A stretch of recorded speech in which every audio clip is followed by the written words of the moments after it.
La peur, qu'est-ce que ça nous fait? Quels sont les effets de la peur? La peur, c'est quelque chose de destructeur. C'est même ce qu'il y a de plus destructeur. C'est souvent la peur qui conduit aux révolutions, aux guerres et à toutes sortes de combats. Mais c'est aussi à l'intérieur de notre esprit que la peur est destructrice, notamment parce que l'esprit peut être prisonnier de la peur et être le jouet de la peur. Un esprit qui a peur est un esprit agité, un esprit troublé, qui est comme tyrannisé par la peur. Surtout, la peur empêche la liberté, parce qu'elle engendre l'attachement aux croyances, aux dogmes, aux personnes et aux biens.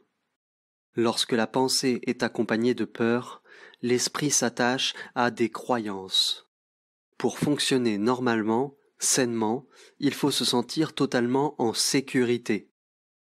C'est pour ça que le cerveau cherche à se rassurer avec des croyances, des dogmes et des conclusions. Donc le cerveau s'attache à ses croyances et à ses conclusions. Quand le cerveau est clair, quand il est éveillé, il découvre que la sécurité, la certitude ne réside dans aucune croyance, aucun dogme, aucune conclusion. Mais souvent, lorsque le cerveau découvre ça, il tente alors d'inventer une illusion qui le satisfasse, à la fois sur le plan intellectuel et sur le plan émotionnel. Par exemple, les hommes ont cru que la raison allait les délivrer de la peur, que les progrès de la pensée allaient les délivrer de la peur et les rendre souverains. C'est ce qu'on croyait à l'époque du siècle des Lumières. Mais c'est justement parce que les hommes avaient peur de l'inconnu qu'ils ont donné autant d'importance à la raison. C'est la raison qui nous a fait chercher des explications pour tout ce qui arrive et développer la science, parce que les explications sont rassurantes. Les explications nous donnent l'impression de maîtriser notre environnement. En fait, il y a un processus qui se reproduit sans cesse dans notre vie. D'abord, on recherche de la sécurité, une certitude dans la relation, par exemple dans la relation aux autres hommes ou dans la relation à l'argent. Ensuite, le cerveau parvient à une certaine conclusion, et il s'accroche à cette conclusion. Mais bientôt, cette conclusion est remise en question. Elle est battue en brèche.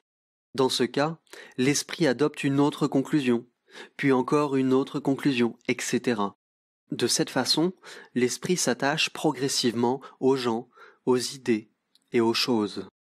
On ne se rend pas vraiment compte de ce processus, parce qu'on a peur de perdre nos attaches, de ne plus être occupé, peur de ce que va devenir notre esprit s'il n'est attaché à rien.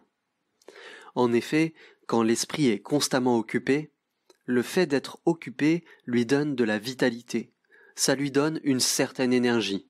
On pense que, si l'esprit n'est plus occupé, il lui arrivera quelque chose de terrible, quelque chose qui nous fait peur. Puisqu'on a peur de perdre les attaches qui occupent notre esprit, on est incapable de partager avec les autres. La peur empêche de partager.